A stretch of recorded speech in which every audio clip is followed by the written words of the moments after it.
Estamos listos. Buenas noches. Se están sumando ahí, vas viendo, Uriel, a las personas que dice participantes abajo. Sí, correcto, Y claro. ahí se van a ir sumando poco a poco.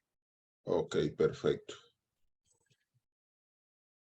Bueno, muy buenas noches.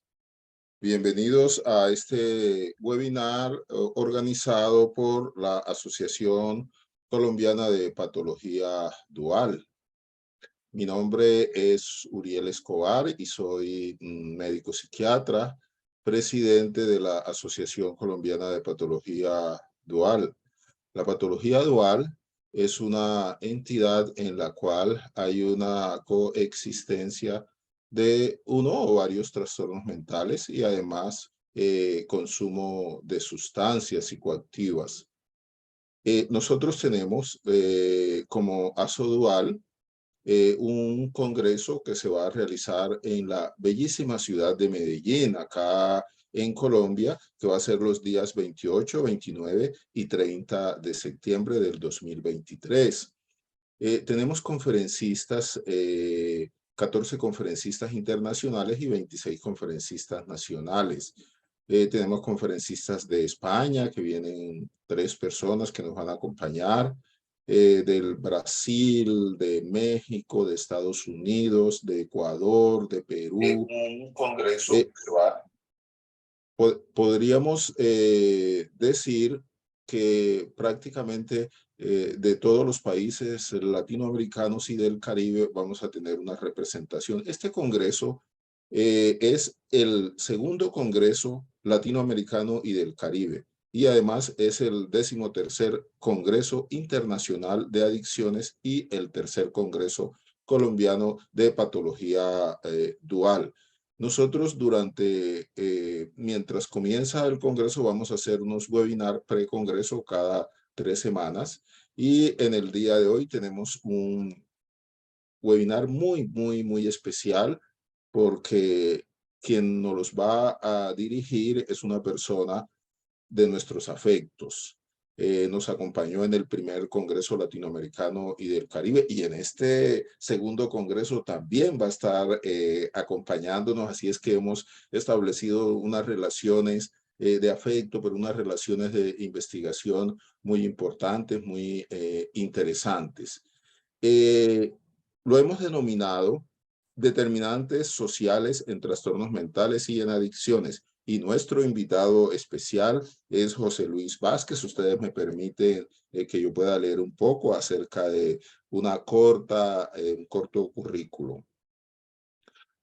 José Luis Vázquez es médico mexicano, tiene la especialidad médica en el tratamiento de las adicciones, tiene maestría en prevención integral del consumo de drogas por parte de la Universidad Veracruzana.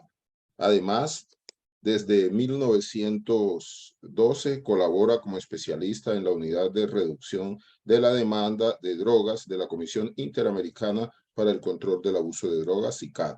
Ha participado en diferentes publicaciones especializadas, es parte del equipo académico de la especialidad médica en tratamiento de las adicciones, que se imparte en centros de integración juvenil, y es tutor de cursos especializados en la modalidad virtual.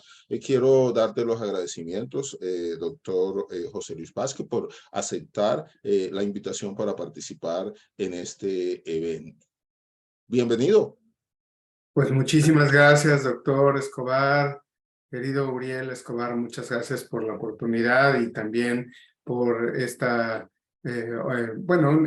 a través de la institución de Asodual, también agradecer muchísimo a nuestro amigo el doctor Guillermo Castaño, quien en realidad desde algunos años atrás lo conozco afortunadamente, y pues ha habido oportunidad de que colaboremos no solamente el día de hoy, sino en otros momentos, y que gracias a que existe esta buena relación, el año pasado tuve la gran ventaja, la oportunidad de estar en el congreso previo, y bueno, seguimos con actividades que tienen que ver con la temática de salud mental, adicciones, etcétera, y de verdad que es un gusto a nombre de nuestra institución en la unidad de reducción de la demanda de la CICAD, a nombre de la jefa de la Unidad de Reducción de la Demanda, Jimena Kalawski, quien siempre está en la mejor disposición a colaborar y a ayudar a que haya más acercamiento entre nuestras instituciones y las distintas personas que colaboramos en la temática en el hemisferio, pues estamos muy agradecidos, muy honrados de participar el día de hoy y por supuesto también un saludo de parte del secretario ejecutivo, el embajador Adam Nam, secretario ejecutivo de la CICAD, este organismo de la OEA. Y pues gracias, doctor Escobar. Creo que también vas a comentar algunos detalles sobre la dinámica de la sesión. Así es. Y pasamos ya posteriormente a la... Así es, efectivamente, así es. El tema determinantes sociales en trastornos mentales y en adicciones. Ya sabemos que la ponencia del doctor José Luis Vázquez, como para facilitar el proceso, la propuesta es que el doctor José Luis Vázquez va a hacer una exposición de unos 35-40 minutos y luego vamos a tener 20 minutos de retroalimentación. Las preguntas las pueden ir formulando aquí en el chat que está acá, pero también pueden intervenir ya al final de la exposición.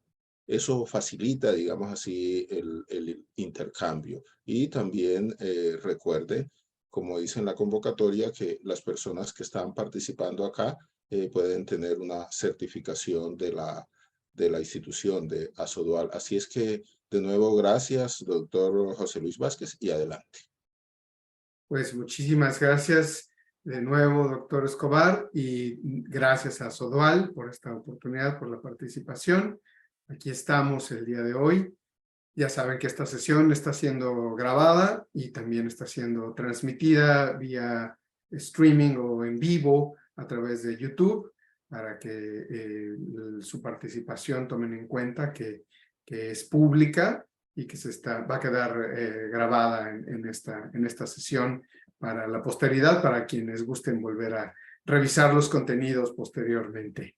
Y sin más, bueno, estoy viendo que ya muchas de las personas que nos acompañan el día de hoy están mandando saludos y pueden hacer sus comentarios y preguntas a través de la caja de preguntas y respuestas que se encuentra en la parte de abajo de su pantalla. Veo que están varias de las personas poniendo ya sus comentarios. Y bueno, también al final vamos a dejar un espacio para preguntas y respuestas, como dijo el doctor Escobar. Así que sin más preámbulos, pues pasamos directamente a la presentación que les preparé el día de hoy. Y aquí nos vamos directamente. Ya vieron que acá está nuestro póster de la sesión del día de hoy. Y siempre que se habla de esta temática que tiene que ver con los determinantes sociales, pues hay muchos elementos asociados, muchas cosas que considerar, muchos factores que se pueden hablar al respecto. Creo que una de las formas más entretenidas, más lógicas de abordar la temática, pues es hacerlo a través de un caso clínico, de un ejemplo del mundo real en ese sentido, ¿no? Y en este sentido, pues, aquí ya vamos viendo un ejemplo que les traje para esta noche.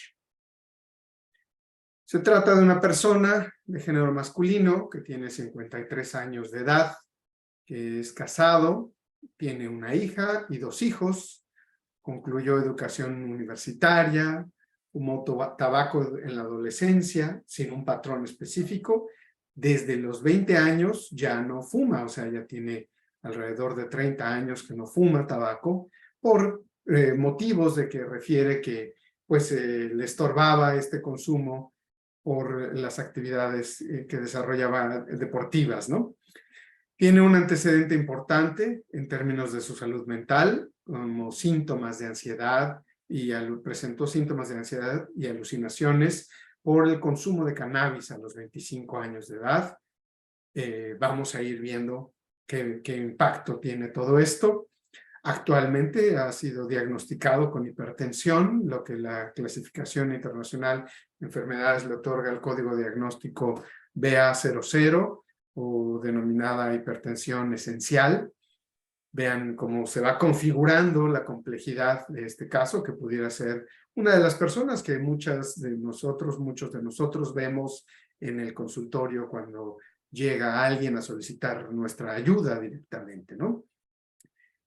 Además, también se le ha diagnosticado que consume alcohol bajo un patrón nocivo continuo con el código diagnóstico 6C40.11. Vamos a ir viendo los detalles de este patrón de consumo y durante los últimos 3 meses de la actualidad, pues se presenta con ánimo deprimido, desinterés por actividades que antes disfrutaba, como su deporte, que sabemos que es muy importante para él porque fue incluso uno de los motivadores o el principal motivador para que suspendiera el consumo de tabaco.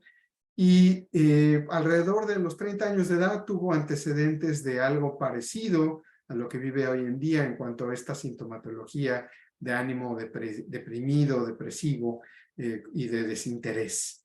También es muy importante notar que actualmente nuestra persona del caso clínico se encuentra desempleada. La clave es siempre preguntarnos cómo llegamos aquí. ¿Cuáles factores determinaron el proceso que estamos viendo hoy en día en esta persona? ¿Cómo influirán dichos factores, no solamente en cómo influyeron, sino influirán en lo sucesivo? No somos adivinos, pero sabemos que existen posibilidades de que haya mejores o peores resultados en cuanto a cómo la persona se desempeña, en cuanto a su estado de salud, por lo que vive, por lo que ha ido acumulando en su historia a lo largo de su vida directamente, ¿no? Sabemos que es muy importante entender a la persona como parte de un fenómeno integral, como parte de una situación integral. No es una persona que aparece simplemente de la nada, aunque sí aparece frente a nosotros en un escenario clínico, pues esa persona forma parte de un sistema mucho más amplio, que si lo vemos con esta perspectiva que en 1987 proponía ya el modelo de Bronfenbrenner, el modelo ecológico o de la parte psicosocial, el contexto psicosocial de la persona, pues sabemos que esta persona de la que estamos hablando el día de hoy forma parte de un exoambiente, que son sus interrelaciones personales con su familia y con otras personas alrededor. Más allá de esa familia, pues una comunidad, un mesoambiente y todavía más lejos, el macroambiente, que ya es la sociedad donde vive esta persona, por ejemplo, que estamos analizando el día de hoy. En cada uno de esos niveles, tanto desde el punto de vista individual hasta la sociedad, encontramos elementos o factores determinantes o que pueden ser determinantes de lo que vemos en la persona. Pues sabemos que una infancia con vicisitudes o algunos factores genéticos o estrés, la falta de apoyo social y la falta de oportunidades, las enfermedades mentales no tratadas, todos esos factores pueden influir a nivel individual para que la persona desarrolle una serie de complicaciones. En términos de su familia y del contexto inmediato que le rodea de personas, si esas personas toleran el consumo o hay violencia en la familia o hay una enfermedad mental no tratada en ese grupo o hay una falta de programas de apoyo, sobre todo a nivel social, o se vive en condiciones desfavorables sociales, pues también encontramos que son factores de riesgo a los que la persona se encuentra de alguna manera vulnerable, en diferentes grados de vulnerabilidad. Y también su ambiente más de la comunidad, puede ser que haya inseguridad en el barrio, en el vecindario donde vive, quizás hay disponibilidad de armas y de sustancias psicoactivas, drogas, si en esa comunidad tampoco hay programas de prevención o hay capacidades de tratamiento, no solo de trastornos por consumo de drogas, sino de otras enfermedades, pues también todo eso puede determinar una serie de resultados negativos o complicados. Y en la sociedad, pues si encontramos pobreza, inequidad, falta de alternativas de educación y de empleo, crimen organizado o presencia de tráfico de sustancias, pues todos estos son factores que de alguna u otra forma van a influir en cómo se desarrolla la persona directamente, ¿no?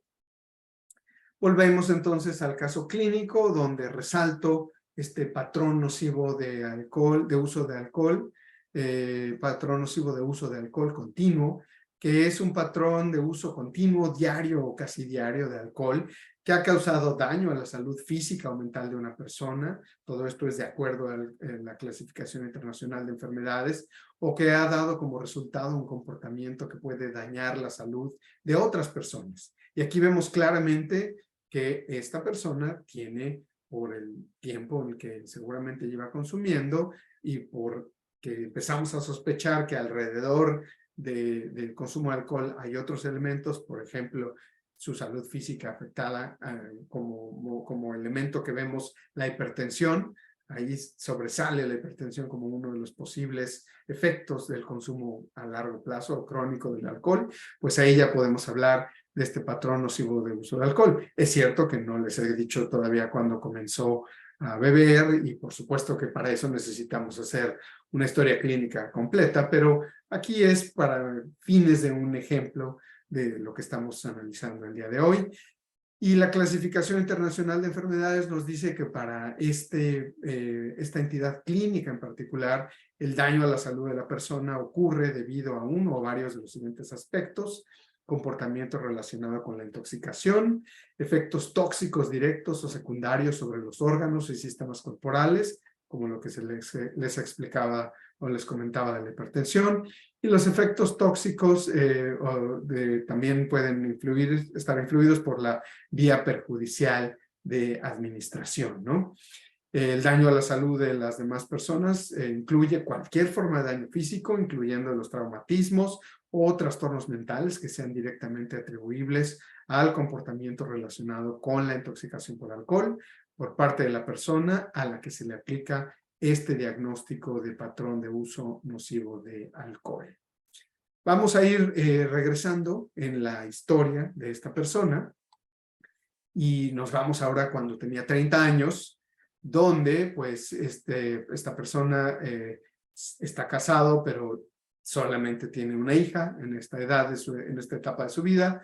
Concluyó la educación universitaria, fumó tabaco y lo dejó desde los 20 años. Tiene ese antecedente importante a los 25 de los síntomas asociados al consumo de cannabis. Ya se notaba que desde ese momento tenía el diagnóstico de patrón de uso nocivo de alcohol continuo. Entonces, sabemos que ya lleva varios años con este diagnóstico y que ahí, bueno, tiene estos síntomas depresivos, refiere como un elemento importante de esta etapa de su vida, la presencia de síntomas depresivos, ánimo decaído y alteraciones del sueño, que son lo que le lleva a solicitar ayuda profesional.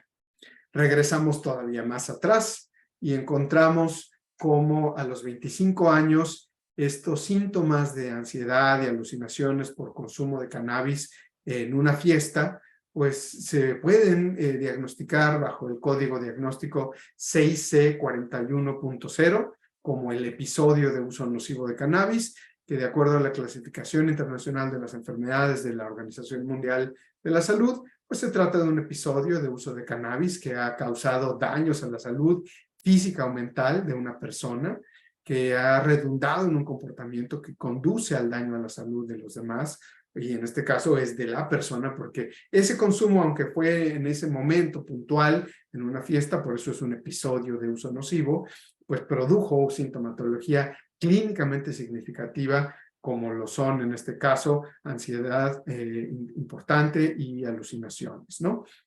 Y este episodio de uso nocivo, al igual que lo que describíamos para alcohol, pues está directamente relacionado con que se producen estos efectos en relación al comportamiento relacionado con la intoxicación, como el caso de esta persona, cuando consumió en la fiesta, se produjeron los síntomas relacionados directamente con la intoxicación, o los efectos tóxicos directos o secundarios sobre los órganos y sistemas corporales. En este caso hablamos de los órganos de los sentidos y la parte cognitiva de la persona. Y bueno, pues el daño a la salud puede incluir también daños a los demás. Aquí no tenemos más información, pero sabemos que en muchos de estos casos, cuando una persona presenta estos episodios importantes de sintomatología, pues de alucinaciones, puede incluso tener daño a la salud de otras personas asociadas, ¿no? Directamente.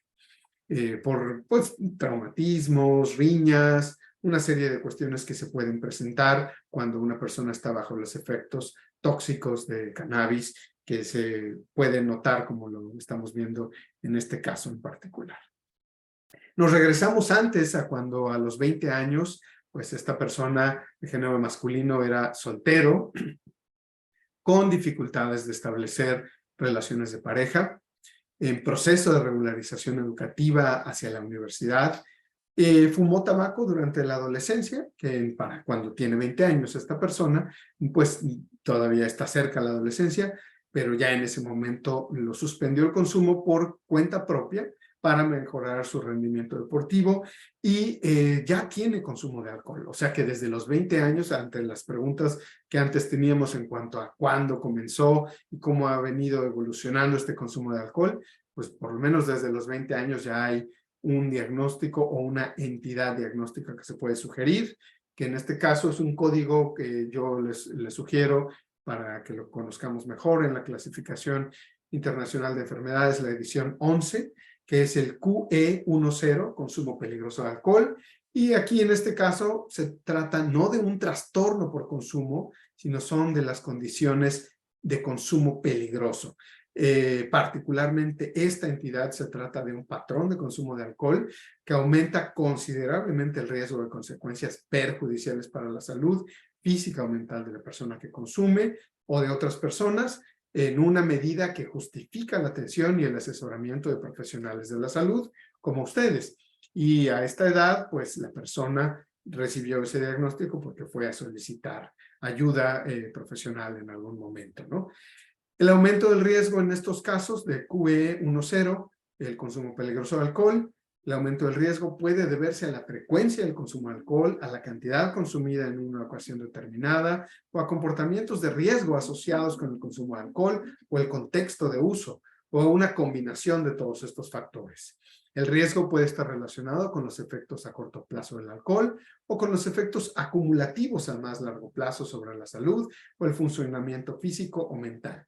El consumo peligroso de alcohol aún no ha alcanzado el nivel de haber causado daño a la salud física o mental de la persona que consume o de otras personas en su entorno. Eso es muy importante porque aquí estamos viendo que se trata todavía de algo en desarrollo y creo que este es un código diagnóstico que puede ser de mucha utilidad para muchos de ustedes, quienes tienen constantemente contacto con personas que todavía no reúnen todos los criterios clínicos para decir que se trata de un trastorno por consumo, pero que ya detectamos que existe un problema y que puede sugerirse un código específico para tal fin, ¿no?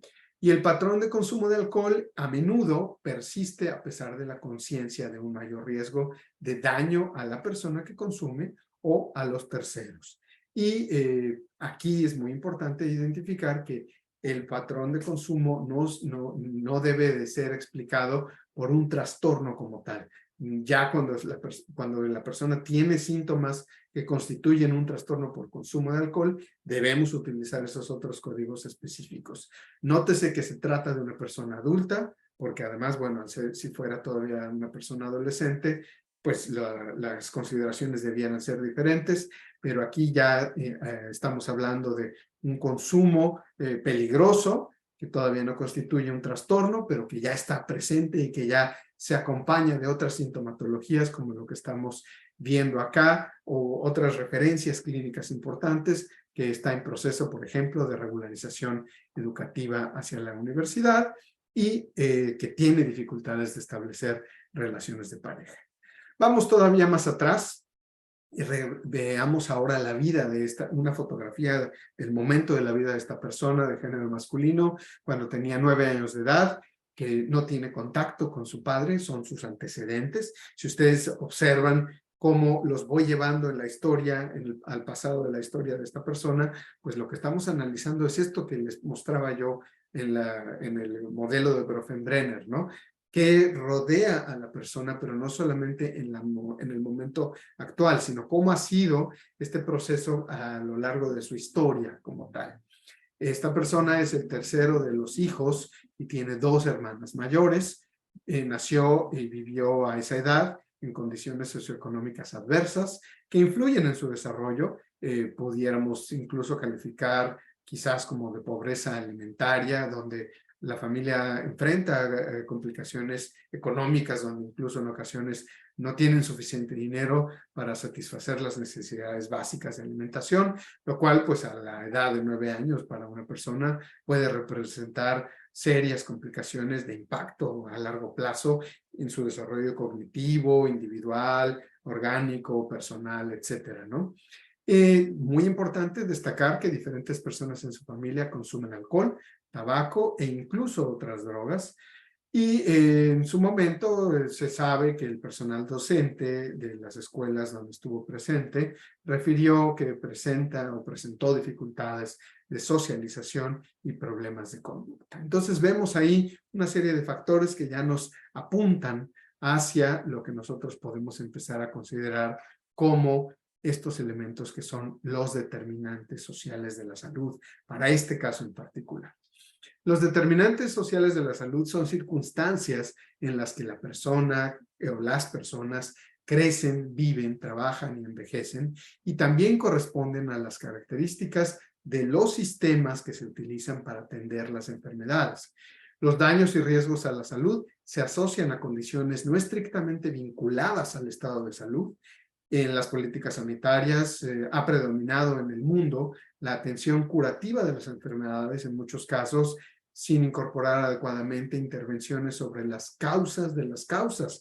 Por ejemplo, el entorno social y lo que ya veíamos en cuanto a contexto socioeconómico, posición socioeconómica de las personas. Aquí la Organización Mundial de la Salud tiene esta comisión sobre determinantes sociales de la salud, que en el 2009 pues tiene esta publicación que es una referencia histórica mundial sobre subsanar las desigualdades en una generación, porque obviamente con miras hacia el establecer las metas del desarrollo sostenible, pues se empezó a ver cuáles son esas causas de por qué existe la desigualdad y cómo los estados de la salud tan distintos, tan dispares, tan diferentes, están influenciados por múltiples factores que no solamente tienen que ver con elementos de salud, sino con una amplia variedad de factores dentro del contexto histórico y social donde viven las personas como tal directamente, ¿no? Por supuesto que es súper importante entender el desarrollo de la persona, la perspectiva de desarrollo de la persona, por ejemplo, a través de los procesos de maduración cerebral, donde pues existen estas relaciones de estructuras en el cerebro de las niñas y los niños que se van desarrollando a lo largo de la infancia y la adolescencia para llegar a la adultez. Y bueno, como este desarrollo entre 2 áreas clave en su cerebro, el área azul que dice PFC, que es la corteza prefrontal, que es el área que nos va a ayudar a tener estas reglas, los permisos y las prohibiciones, estas reglas para comportarnos y estas capacidades para autojuicio, evaluación, regulación individual. Esa zona del cerebro que correspondería un poco a la estructura del superyo, por ejemplo, esa zona del cerebro tiene un desarrollo más tardío en la etapa de las personas, como vemos en las imágenes de esta presentación, y en cambio el estriado, la zona más interior, que se desarrolla más rápidamente, más evolutivamente primitiva, como parte de la neurología del cerebro, pues se desarrolla con más intensidad y más rápido en niñas, en niños, y luego hacia los adolescentes continúa muy activa, por supuesto, y es muy importante que poco a poco este cerebro va madurando sus sistemas que le permiten de alguna manera regular la intensidad con la que este estriado se expresa y actúa directamente, ¿no? Y la relación entre este estriado y la corteza prefrontal, los circuitos de autorregulación y de formas de ir poniendo límites en la comunicación y en la interrelación de estas estructuras, nos da a largo plazo la manera en la que las personas pues idealmente se van a desarrollar como personas, como parte de una sociedad, como parte individual de un conjunto social, ¿no? Con la oportunidad de controlar estas emociones a través pues, de procesos neurobiológicos como tal. Por supuesto, el consumo de sustancias a edades tempranas, cuando estos o la exposición a estas sustancias y a otros factores como la violencia infantil o las carencias, pueden perturbar, pueden modificar, alterar estos procesos normales de desarrollo que esperaríamos que se dieran en los cerebros de las personas. Y cuando esto sucede, pues lógicamente en el futuro vemos una serie de alteraciones a largo plazo, ¿no? Se ha estudiado, por ejemplo, el papel de la pobreza, porque pues en realidad no existe un factor que por sí solo determine que una persona desarrolle la dependencia a las drogas. Sin embargo, pues hay una variedad de factores de riesgo que han sido identificados científicamente, que contribuyen al desarrollo de la adicción. Y como ya les mostraba yo con los cerebros en desarrollo, uno de los más importantes es la edad del primer consumo. Conforme la persona consume sustancias más tempranamente, pues más impacto va a tener negativo ese consumo en el desarrollo neurológico de la persona, neurobiológico como tal. Y bueno, pues ese impacto puede ser de consecuencias a muy largo plazo y muy significativas.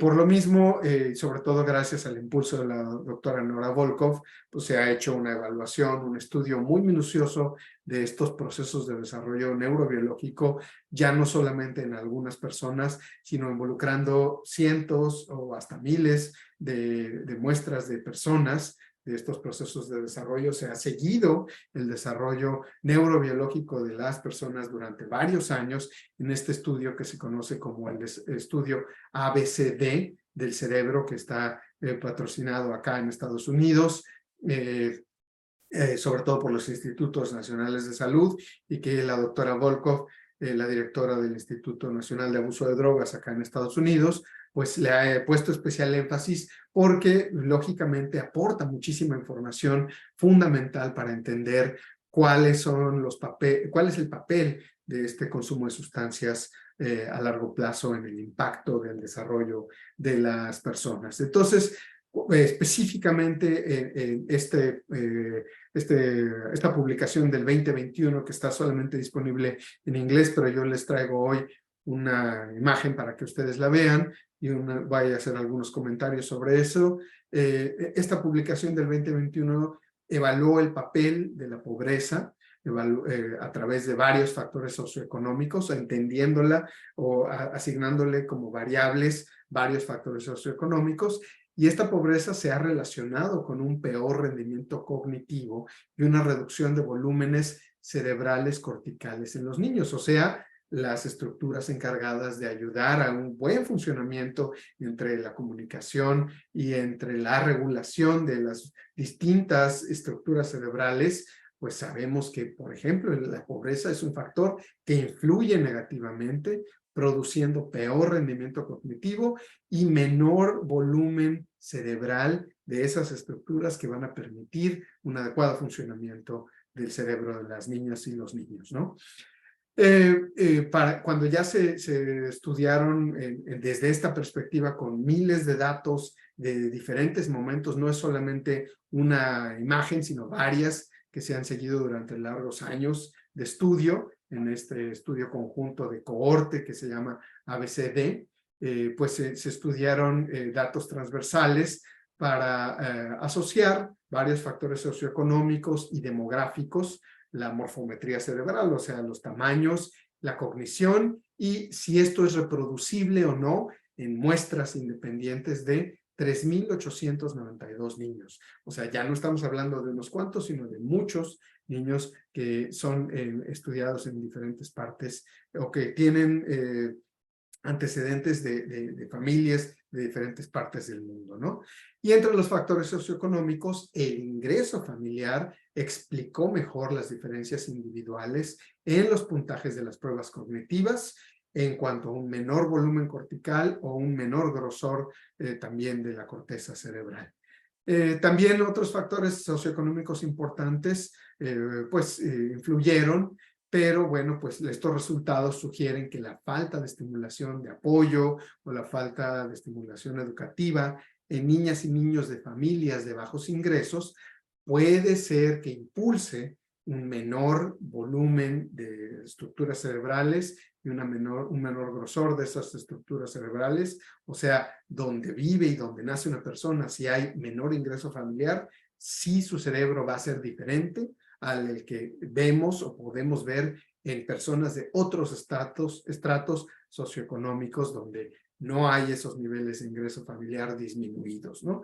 Y entonces la calidad de la educación también va a ser un factor que influye y eso, por eso es muy importante, por ejemplo, desde la perspectiva de la prevención, el ámbito de la prevención escolar, no solamente hablar del impacto sobre los programas, sino qué estamos dando en cuanto a la calidad de la educación en niñas y niños, particularmente de familias de bajos ingresos.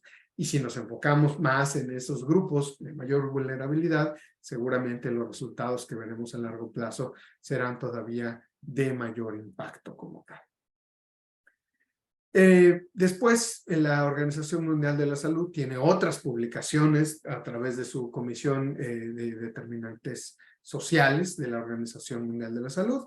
Y en esta publicación, que ya también tiene algunos años, del 2010-2012, sus actualizaciones, pues plantean que se hace el examen o se examina la problemática de las drogas desde una perspectiva de los determinantes sociales de la salud y se proponen 5 áreas de análisis como tal, ¿no? Estas áreas, bueno, esta es la imagen original que viene en la publicación que vieron en la diapositiva anterior, en la portada. Yo se las traigo aquí en español porque cortesía de la Asociación Colombiana de Patología Dual para traducírselas, ustedes la vean hoy en español.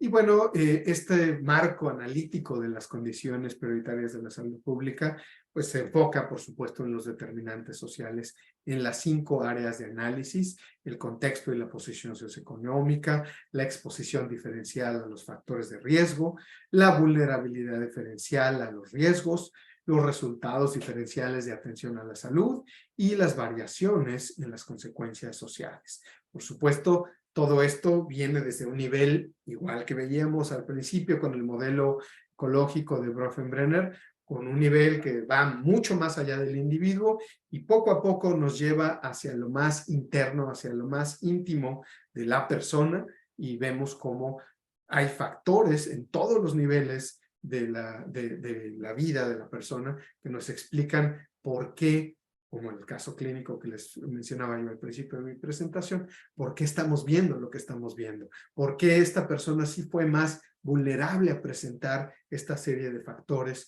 diferente de lo que vemos en otros casos donde quizás el vecino de esta persona del caso clínico que les mostraba yo hoy, pues no tuvo las mismas consecuencias, o a largo plazo, a la misma edad, no le vemos las mismas características de su estado de salud, y eso por supuesto que también se tiene que analizar desde otra perspectiva directamente, ¿no?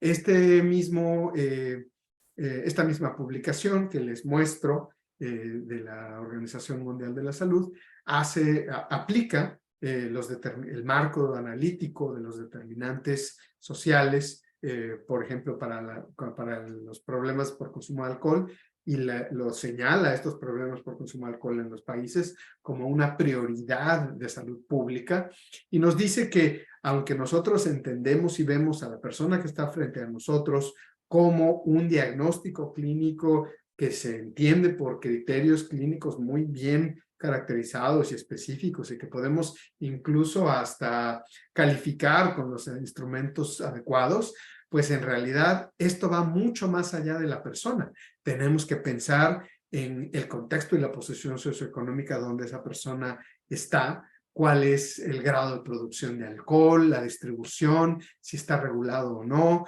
el sistema de salud y el sistema de bienestar, por ejemplo, los sistemas de prestaciones sociales a los que tienen derecho las personas, la típica pregunta de si los sistemas, las prestaciones sociales que les dan a las personas como apoyos, por ejemplo, económicos, que si tienen estos frenos o hay mecanismos que eviten que con ese dinero que las personas reciben como una beca social o como un apoyo social, que hay que evitar que las personas puedan, por ejemplo, comprar alcohol o tabaco, ¿no? O utilizarlo para consumo de elementos que pueden ser nocivos para su salud. Sabemos que si una persona tiene acceso a comprar bienes como alcohol con el dinero proveniente de los programas sociales, pues en realidad no estamos fomentando una mejor condición de salud de las personas, sino que vamos a fomentar el consumo de alcohol. Por eso es que en muchos países estos programas sociales siempre presentan estos frenos que evitan que se puedan comprar este tipo de productos, por ejemplo, con los recursos que se le dan como parte de los programas sociales. Y ese es uno de los factores que tenemos que analizar más allá de los criterios clínicos de cuánto bebe la persona, durante cuánto tiempo lleva, si presenta síntomas de abstinencia o no, y que si hay la calificación del audit o del CAGE o del TWIC o de lo que nosotros queramos ver, por ejemplo, con ASIST también. Más allá de eso, hay que ver todos estos otros elementos que nos dan una idea muy clara y compleja de lo que está pasando alrededor de la persona y que nos van a mostrar cómo incluso desde lo más interno hay vulnerabilidades que tenemos que considerar muy claramente, como el género, la edad, los factores genéticos y todo esto, por supuesto, que tiene consecuencias socioeconómicas en cuanto al consumo, qué efectos tiene a largo plazo y cuáles barreras de acceso, por ejemplo, para los servicios a la salud existen para estas personas. Entendemos hoy en día todo este desarrollo con la perspectiva de riesgo-protección, donde sabemos que hay factores de riesgo que la persona enfrenta y la persona como ese elemento central de este disco concéntrico que vemos aquí, debiera estar rodeada de una serie de factores protectores que le debieran conferir las personas y las instituciones y las estructuras a su alrededor, que cuando esos factores protectores no están, pues la persona también tiene sus factores individuales y bueno, pues el juego de fuerzas entre los factores de protección y de riesgo es lo que permite ver a largo plazo si existe el desarrollo de estas problemáticas o no como tal. Con esa misma perspectiva, sabemos, por ejemplo, y volvemos a la idea de inicio temprano de consumo de sustancias, donde desde hace mucho tiempo entendemos que, por ejemplo, entre más temprano una persona empiece a consumir alcohol, como en este caso del que estamos viendo en esta diapositiva, pues en México, mi amigo el maestro Jorge Villatoro y un equipo amplio que desarrollan la encuesta nacional de adicciones, cuando hicieron esta publicación con los datos de la encuesta del 2008, identificaron, por ejemplo, aquí el riesgo que existe, vieron cuáles son las probabilidades de riesgo en cuanto a que las personas que empezaron a consumir antes de los 17 años de edad, vean cómo su porcentaje de probabilidad de consumo, de riesgo de consumo de otras drogas o drogas ilegales se eleva en comparación con quienes empezaron a consumir entre los 18 y los 25 o incluso después de los 26. Vean cómo son mucho más grandes los valores de las personas en la gráfica que vemos aquí, los valores de las personas que empezaron a consumir antes de los 17. Eso significa que hay más posibilidades que cuando una persona de consumir cualquiera de las sustancias que están ahí puestas en la diapositiva para las personas que empezaron a beber alcohol antes de los 17 años de edad en comparación con quienes empezaron a beber entre 18 y 25 o incluso lo hicieron después de los 26.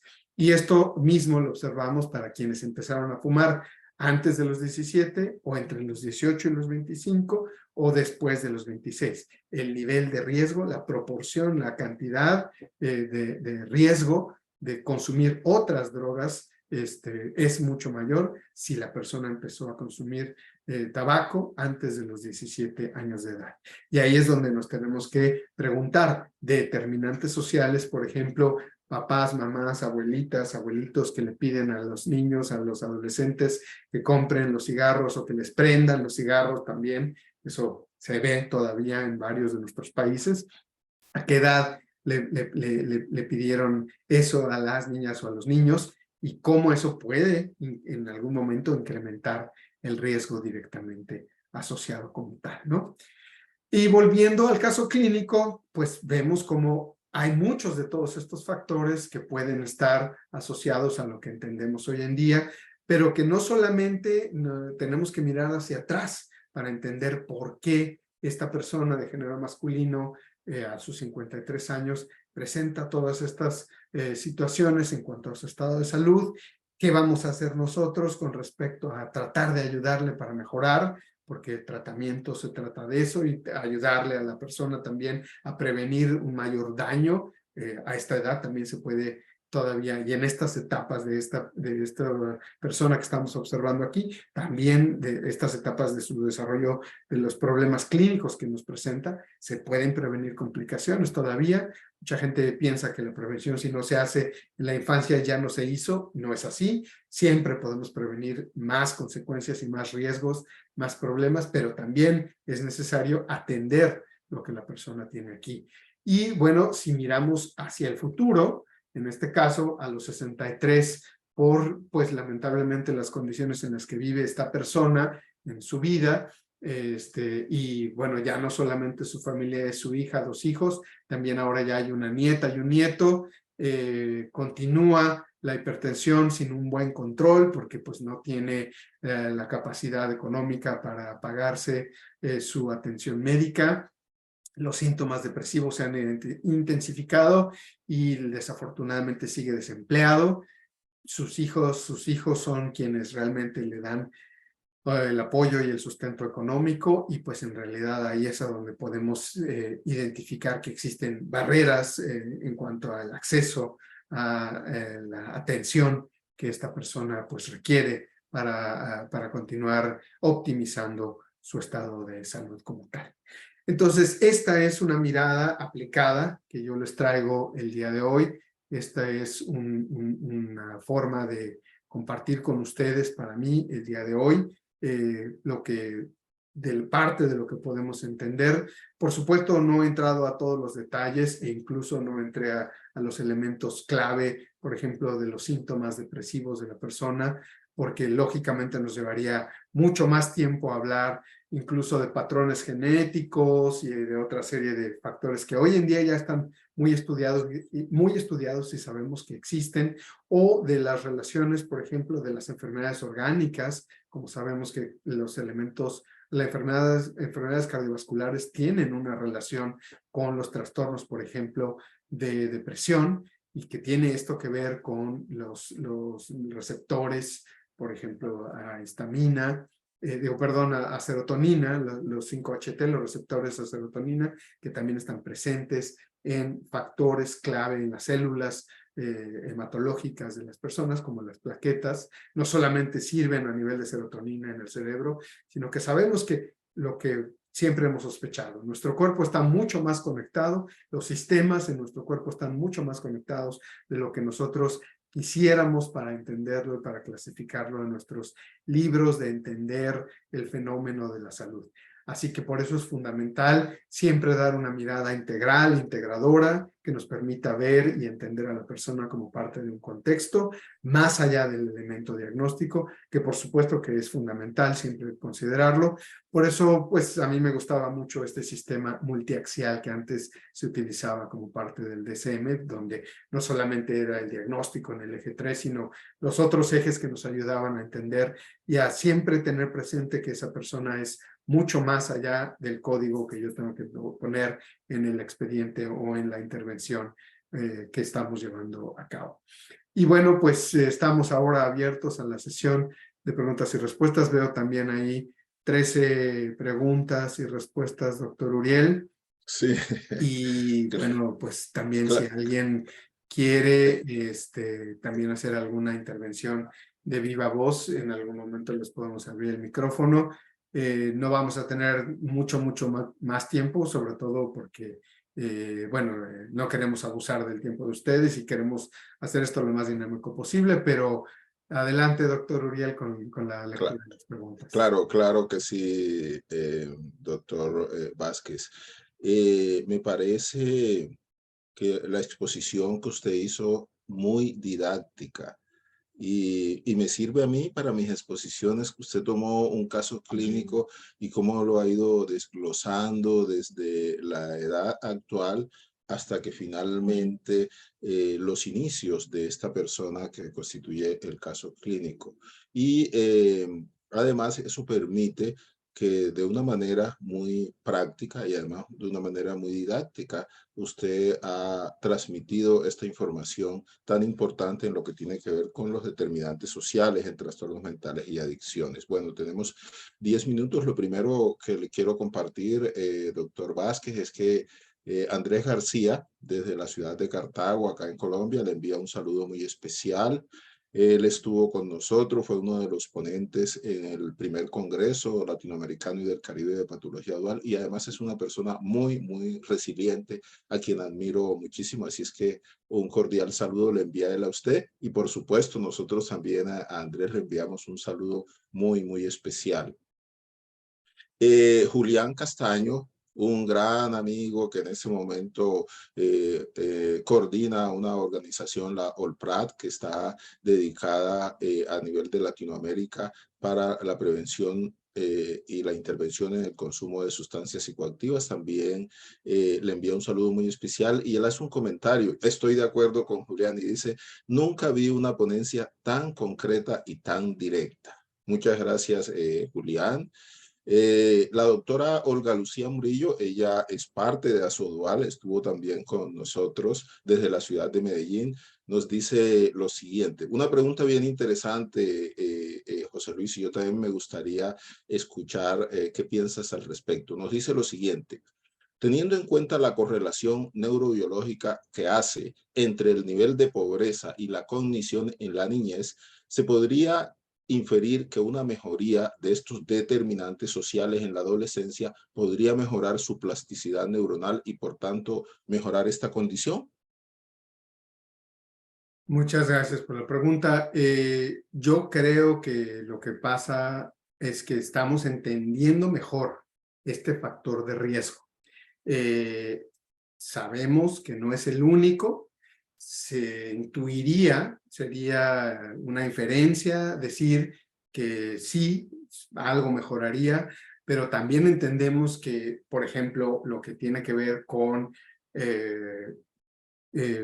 cognición, capacidad intelectual, inteligencia, todos estos factores que son variables muy complejas, no solamente son variables que se comportan de manera biunívoca, ¿no? Que si yo subo algo, lo otro baja y viceversa, o que se modifican de manera muy directamente proporcional, ¿no? No es necesariamente así, porque estos son elementos, como ya estamos viendo en nuestros esquemas, en nuestra forma de entender el fenómeno, pues complejos, entenderlos que son parte de sistemas y de procesos que siempre tienen que tomar en cuenta elementos individuales. Sin duda que entre mejores condiciones tenga la persona, se supone que habrá mejores efectos, consecuencias, resultados, ¿no? Y eso se aplica a todo, mejores condiciones de alimentación, de calidad de sueño, de calidad de vida en general, pero de actividad física, por supuesto, ¿no? Pero también sabemos que no todas las personas se perciben o tienen el mismo grado de vulnerabilidad que el resto, ¿no? Esto siempre tiene un componente que tiene que ser individualizado, personalizado, que se da de manera diferenciada en cada persona, ¿no?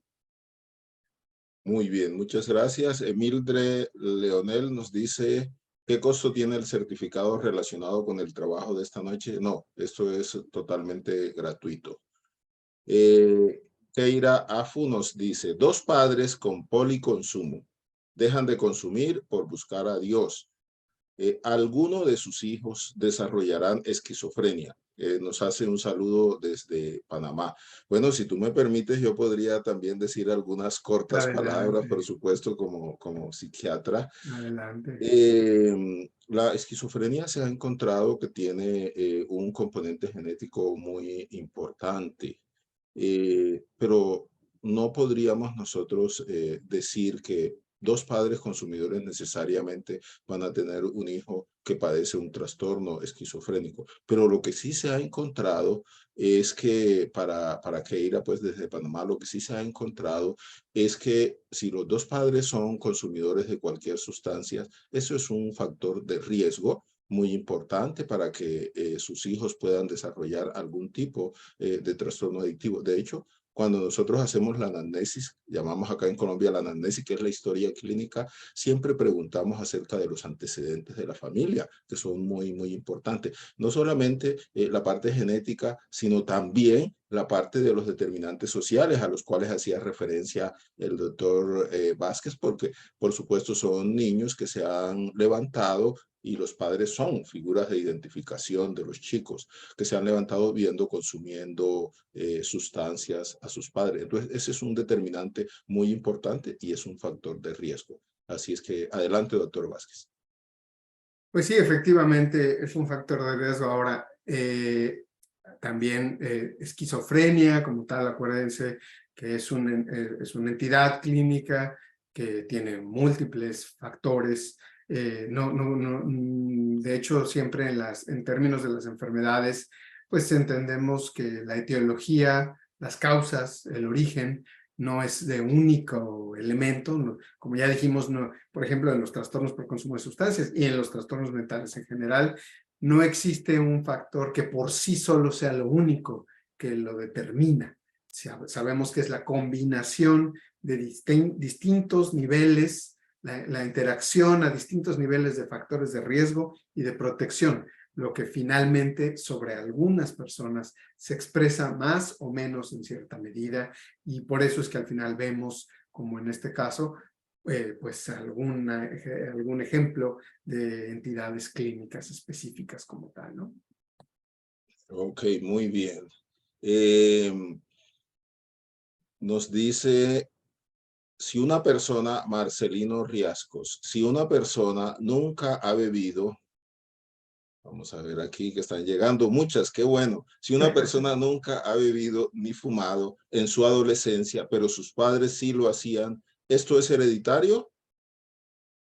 No, bueno, o sea, depende, a lo mejor estoy entendiendo mal la pregunta, pero, o sea, la conducta de consumo se hereda, sí, en términos de genética clásica, no necesariamente. Igual que por ejemplo, las enfermedades crónicas no transmisibles, ¿no? Incluso algunas personas heredan ciertos genes para cáncer o para enfermedades crónicas no transmisibles, y eso no significa que la persona lo va a desarrollar. Sí existe un mayor riesgo, es un factor de riesgo importante que haya consumo en la familia, antecedentes de consumo, sí, pero pues no, como ya dijimos, no va a ser que por sí solo sea lo único que lo determine. Sí, si me permites un pequeño comentario, doctor Vázquez. En un congreso que se hizo, un congreso mundial de patología dual, se hablaba acerca del consumo y se utilizaba en el término que ahora se está utilizando mucho en patología dual de la vulnerabilidad genética, ¿no? Que eso es un aspecto bien interesante, bien importante, porque siempre a nosotros nos han hecho la pregunta, bueno, ¿el adicto nace o se hace? Entonces, hay un aspecto fundamental que nosotros siempre decimos, mira, hay una cierta vulnerabilidad, cierta genética, y el problema es que cuando hay esa vulnerabilidad, si la persona se pone en contacto con la sustancia, por supuesto que tiene un mayor riesgo, ¿no?, de desarrollar una conducta adictiva. Mire quién está por acá. Mm. Está el doctor Ricardo Gotti. Nos dice, excelente ponencia. Saludos, estimados doctores Vázquez y Escobar. Bueno, un abrazo, mi querido amigo, desde Panamá, un colega psiquiatra que estuvo en el primer congreso de patología dual. Tuve la oportunidad de encontrarme en Bogotá en un congreso de psiquiatría biológica y él nos ha prometido que va a estar con nosotros. Para nosotros es una alegría muy grande siempre compartir contigo, Ricardo. Un abrazo. Saludos, Patricia Pavón nos dice saludos desde Jalapa, Veracruz, México. Felicidades, José Luis. Muy interesante tu plática. Saludos, Andrés Medellín. Saludos desde Colombia, mi nombre es Andrés Medellín, Marcelino Riascos. Le hago la pregunta porque he visto casos en jóvenes que nunca han bebido ni fumado, pero sus padres antes que nacieran eran adictos. ¿Esto es hereditario? Bueno, ya has hablado un poquito sobre esto, pero Ujú. enfatiza un poquito si quieres sobre este aspecto. Sí, gracias. Que bueno, volvemos al tema. Sí es importante la presencia, porque se ha estudiado y está documentado cómo el consumo, no solamente en el periodo prenatal, cuando la mamá ya está embarazada, porque lógico, si hay consumo durante el embarazo, pues sabemos que hay no solamente exposición a las sustancias, sino también la posibilidad de que haya modificaciones hacia los genes de la persona que se está formando, ¿no? Eso, por supuesto que puede influir. Volvemos a lo mismo, por sí solo no es que lo vaya a desarrollar, pero es un factor de riesgo. Y volvemos a la otra parte, que si ya la persona por sus papás o su familia en general tiene antecedentes de varias personas que consumen en la familia, pues ya no solamente seguramente será el riesgo genético, el mosaico genético de riesgo asociado a esa persona y los distintos genes y marcadores, sí, y también la parte metabólica de las sustancias, sino que también seguramente el consumo en términos de la parte social y la parte de los rituales y todo lo asociado, muy probablemente sea pues esté tolerado o sea parte de las características culturales de esa familia, y eso por supuesto que confiere una mayor vulnerabilidad, ¿no? Olga Lucía Murillo nos hace un comentario que considero que es bien atinente. Dice, la respuesta del doctor Vázquez apoya mucho el concepto de psiquiatría de precisión. También ahora hablamos de medicina de precisión, del cual nos habla el doctor Sherman, que es una verdadera autoridad. Un tratamiento más individualizado para cada paciente, eso es clave, ¿no? Eso es fundamental. Belkis Miranda López nos dice, saludos, felicidades por el enfoque muy atinado al considerar estas determinantes para realizar una intervención, tanto de urgencia como al establecer un plan a mediano plazo o a largo plazo. Saludos, doctor José, desde Chiriquí, Panamá. Los datos para poder obtener el diploma. Bueno, ya nosotros tenemos toda la información, ¿cierto, doctor? Entonces simplemente a través del mail se les envía. Sí. Bueno, Cristian Camilo nos dice, en los últimos años en Colombia se ha venido se ha venido hablando de la legalización del consumo recreativo de marihuana en términos de factores de riesgo. ¿Qué tan preparados debemos estar los profesionales en salud mental para atender las consecuencias posibles, teniendo en cuenta el factor hereditario ahora con la facilidad de acceso a las sustancias? Bien interesante lo que nos plantea, ¿no, Cristian? Claro, totalmente, Cristian. Pues muy importante que sí estemos preparados en términos del bombardeo, sobre todo publicitario, que en muchos casos sabemos que se da así como existe y existió más intensamente el bombardeo publicitario de alcohol, de tabaco como tal, ¿no? Pero bueno, también entender que no porque la sustancia sea de venta libre o no, va a tener, o sea, no es que no haya ya alguna necesidad de prepararse, ¿no? Siempre, aunque la sustancia no estuviera disponible en las tiendas, pues la persona, el profesional de la salud, idealmente debe prepararse en términos de cómo ayudar, ¿no? a suspender el consumo en caso necesario, cómo ayudar a manejar las intoxicaciones, los trastornos, las alteraciones, y bueno, también entender cuáles son los factores que pueden proteger, prevenir y favorecer un mejor nivel de salud en quienes pueden estar más vulnerables a estos consumos como tal, ¿no? Pero claro que sí, afortunadamente, pues estos temas cada vez se abren más. Seguimos siempre con la necesidad de tener más recursos e información, sobre todo en español, disponibles y sin costo. Y qué bueno que las instituciones como las nuestras pues se preocupan por hacer esto disponible de las personas como quienes hoy nos acompañan en esta sesión.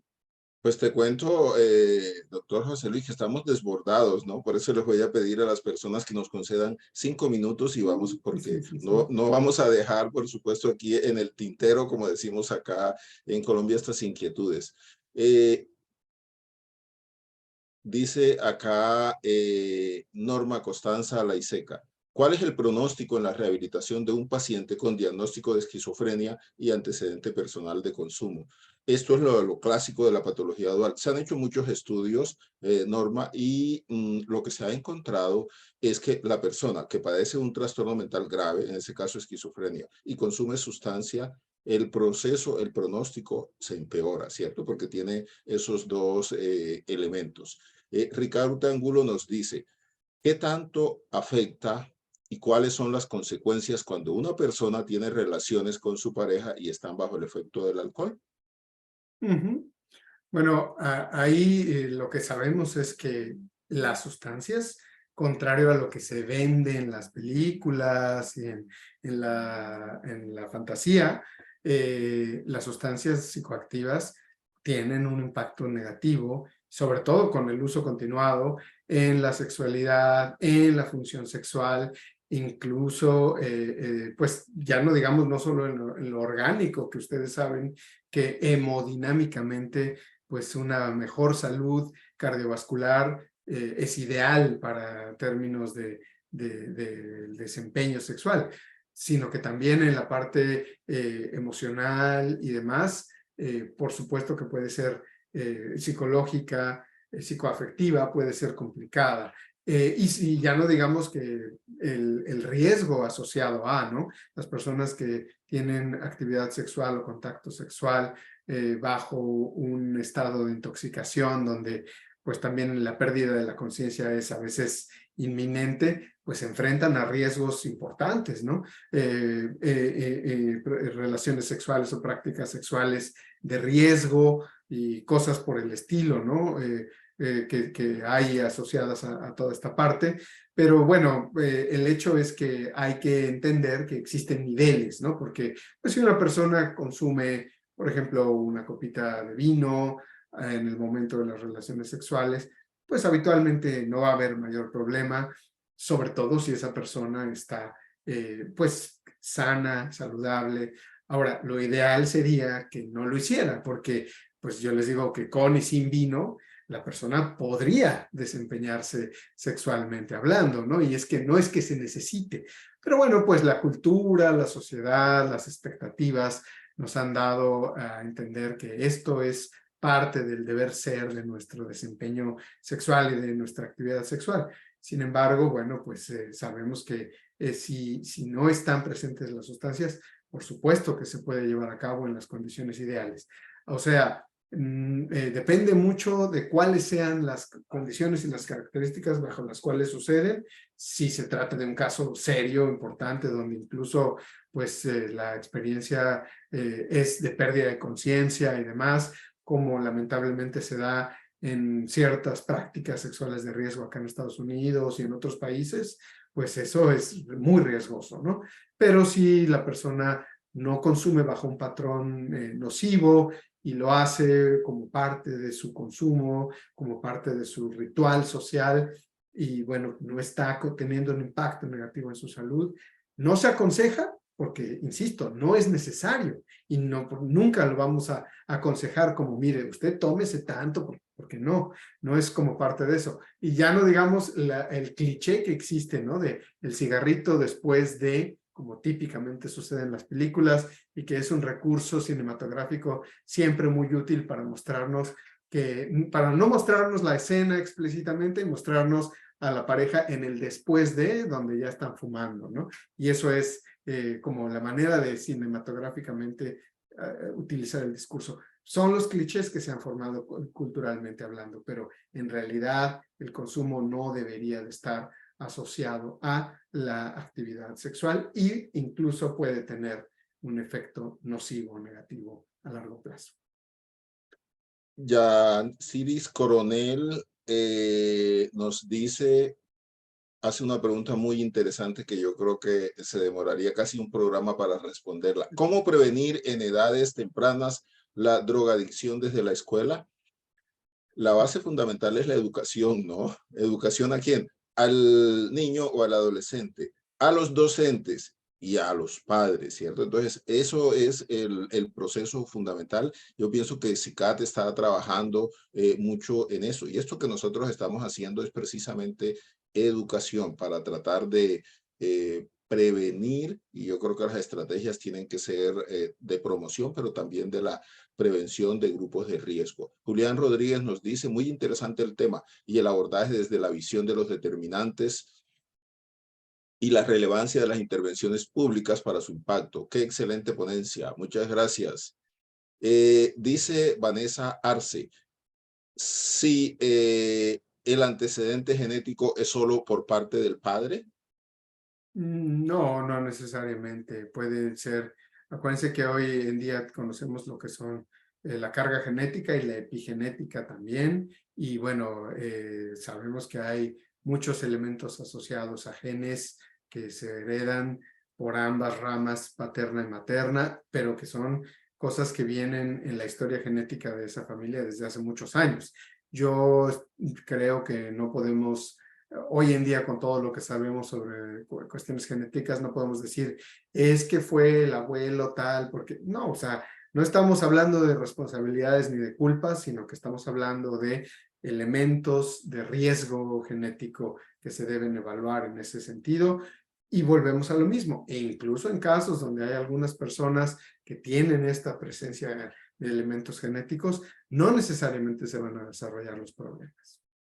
Bueno, Lisbeth Návalo dice que saludos desde Panamá, un cordial saludo. María José Sandoval nos dice, si el bebé nace con síntomas de abstinencia, durante el tiempo se puede ir perdiendo esos síntomas. Saludos desde Chile. Bueno, a María José le tengo que decir que en SICO, en la institución, nosotros hemos tenido en los últimos años por lo menos unos 5 casos de madres que son consumidoras de heroína y el bebé nace con síntomas de abstinencia. Hay que hacer un tratamiento médico adecuado y eso pasa relativamente rápido en 2 o 3 semanas, que hay que tener al recién nacido bajo un cuidado especial. Pero sí se hace simplemente en el niño el tratamiento que amerite en este caso. Andrés Medellín nos dice, según la evidencia sobre las bases genéticas del alcoholismo en el año de 1972 de la Universidad de Washington, dice que los niños adoptados cuyos padres biológicos eran alcohólicos tenían más probabilidades de sufrir de alcoholismo en la edad adulta. Eso Pues sí, sí, pero se ha es demostrado, ¿no? la clave que dice ahí es el riesgo. O sea, volvemos a lo mismo, riesgo no implica que necesariamente se va a dar el fenómeno. Ok. Julián Rincón dice, enriquecedora experiencia de aprendizaje. Muchas gracias a Sodual, a los doctores José Luis y Uriel. Muy claro el tema. Gracias, Julián. Jorge Andrés nos dice, un saludo desde el Perú. Mi pregunta es la siguiente. ¿Es correcto o incorrecto que en el proceso de sanación de una persona con adicción a cualquier tipo de drogas, algunos especialistas hagan parte a la religión o algún tipo de fe para ayudar en su problema como un milagro? ¿Ayuda o es de un arma de doble filo? Gracias. También es una pregunta bien compleja, pero nosotros los que trabajamos como clínicos en esta área debemos tener en cuenta y basarnos en lo que tiene evidencia, ¿no? Ahora, se ha encontrado, por supuesto, yo trabajo mucho con los aspectos porque les enseño yoga, meditación a las personas que están en proceso de tratamiento. Trabajo mucho con los aspectos que tienen que ver con la espiritualidad, pero nunca perdiendo de base que lo fundamental es lo que presente una evidencia, ¿no? No sé qué quieras opinar al respecto. Y gracias. No, acá la situación es que, pues sí, hay que ofrecer de entrada lo que sabemos que tiene sustento y bases científicas que permiten garantizar hasta cierto punto resultados reproducibles, esperables, verificables, ¿no? Que la persona confía en que nosotros le demos un grado de certeza en ese sentido. Lo que pasa es que sabemos que también la investigación ha mostrado que la religión y muchos otros elementos de la espiritualidad, porque la gente piensa que religión y espiritualidad como que a veces son lo mismo, pero en general sabemos que religión es uno de los componentes de la espiritualidad que las personas tienen, pues son de ayuda en todos estos procesos, ya no solamente para trastornos mentales, sino para la salud en general, ¿no? Somos personas, seres biopsicosociales y espirituales, donde entre más dimensiones se integren a lo que entendemos nosotros con las personas, pues sabemos que va a ser más enriquecedora la forma de interactuar y de entender a esa persona, a ese individuo. Nos dice María Sánchez, ¿existe alguna relación entre la adicción de los padres y los hijos con lento aprendizaje? He visto muchos casos así. Lo que sí se ha demostrado ya, María, y gracias por tu aporte, es que los padres que tienen algún tipo de adicción y sobre todo si son ambos, eso tiene repercusiones en el desarrollo del niño. De hecho, una mujer, por ejemplo, consumidora de cannabis o que utilice el cigarrillo, durante su embarazo lo que se ha encontrado es que los niños tienen bajo peso al nacer, ¿no? Hay unas evidencias ya muy claras en ese aspecto.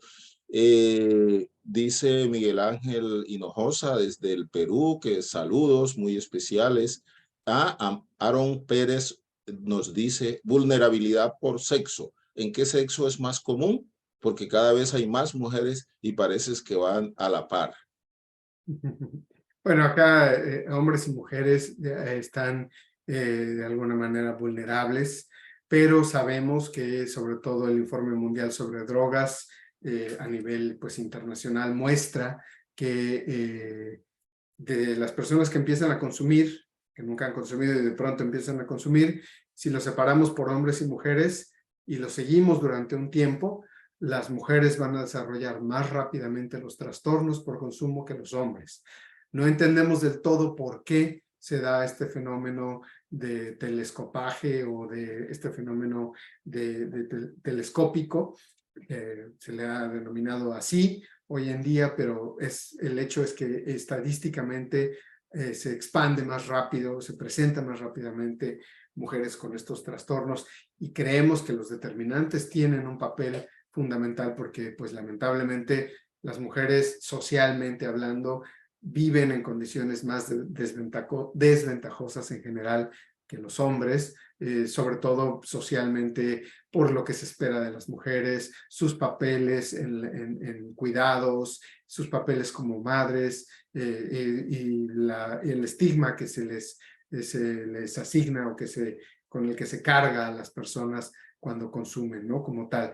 Y bueno, también existen algunos otros factores biológicos en términos del metabolismo de las sustancias que han sido estudiados, pero no es que haya necesariamente un mayor riesgo porque pues lo que sabemos es que si ustedes van a cualquier centro de tratamiento van a encontrar muchas más personas, hombres que mujeres. Y eso es así en casi todo el mundo también. Sin embargo, en términos del impacto y la intensidad, pues sí hay más problemática generalmente asociada a las mujeres por la complejidad clínica, ¿no?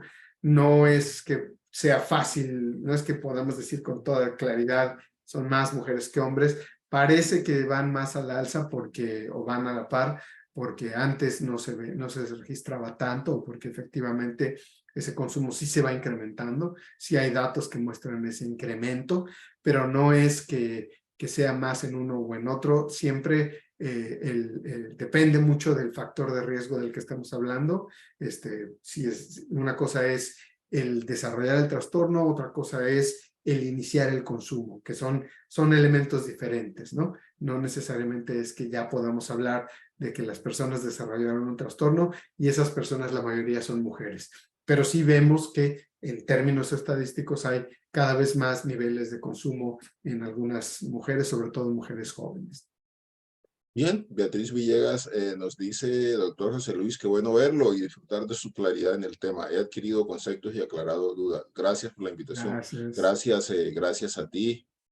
Excelente la presentación. Nos dice Luis Alberto Carrillo, la ciencia ha podido determinar si la persona consume porque tiene una enfermedad mental o consume para evitar que avance la enfermedad mental. Eso es un tema que está siempre en mucha discusión. Por eso yo utilicé ahorita el concepto de vulnerabilidad.